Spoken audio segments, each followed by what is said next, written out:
October 13th, 1917, Moscow. Maria Alexandrovich, a young Russian noble lady, was teaching religion to a group of 200 children in the Church of the Iberian Virgin. And suddenly there was a distraction. Horsemen entered the front door, down the middle aisle, vaulted the communion rail, destroyed the icons, the statuary of the altar, and then attacked the children, killing many of them. Maria Alexandrovich ran out of the church screaming. She knew that there was an imminent revolution by the communists, and she went to Lenin, whom she knew, and she said, a most terrible thing has happened. I was teaching catechism to my children.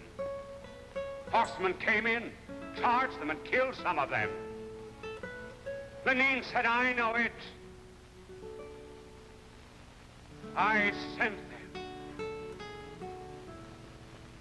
It was one of the events that heralded the beginning of the terrible communist revolution that has since harassed the world. Rome, October 13th, 1917. The same hour, midday. Church bells are ringing all through the city. It was a joyful event. A bishop was being consecrated. His name, Eugenio Pacelli.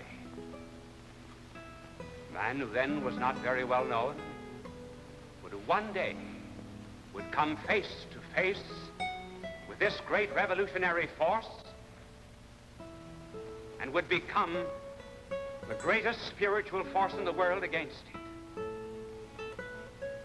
After his consecration on that 13th day of October 1917, he went to Munich. That particular time, the communists were very strong. They were under the leadership in Munich of Karl Liebknecht, and then one of those curious women that communism spawned, Rosa Luxemburg. And an order went out to kill 325 so-called enemies. And one of them was this same Archbishop Eugenio Pacelli.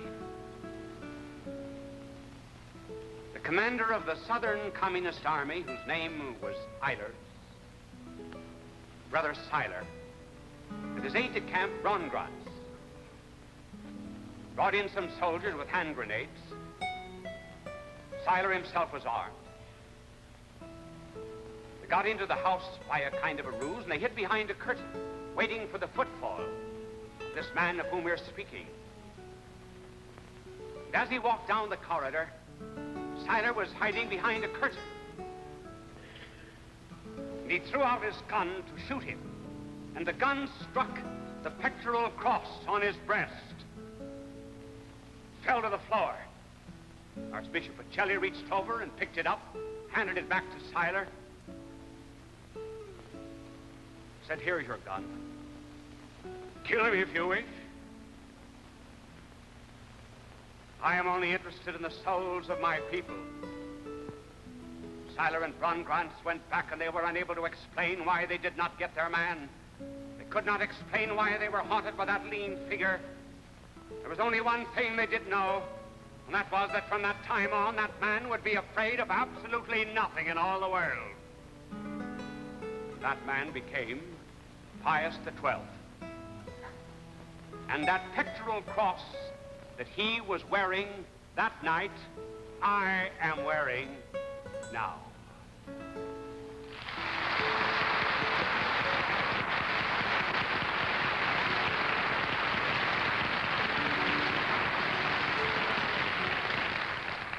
Pius XII, he gave it to his esteemed friend, His Eminence Cardinal Spellman, who this evening kindly gave it to me when I told him I wished to speak of this incident. October 13th, 1917, there's a little village in Fatima where three little children, Maria, Jacinta, and Francis, were gathered expecting a revelation. They had said that Mary, the Mother of God, had appeared to them. It was not surprising, of course, if she had. It might very well have been. The Lord came through her. Through her, he worked his first miracle. And then from the cross, he commended us all to her with his kind words, "Behold, thy mother." The children said that the lady had appeared to her before, appeared to them before on the 13th of April, and May and June, July, 19th of August, and the 13th of September. And in the course of the revelation, something very interesting was said, which goes to show there's something more important in this world than politics. It was said by the lady that this world war will end in a little over another year. Now remember the date, October 13th, 1917. We went to war that year on Good Friday, our country. The war did end in a little over another year on the 11th of November, 1918. And then the lady told the children to tell the world that there would come a great era of peace to the world if the world would only return to God. And Russia would be converted.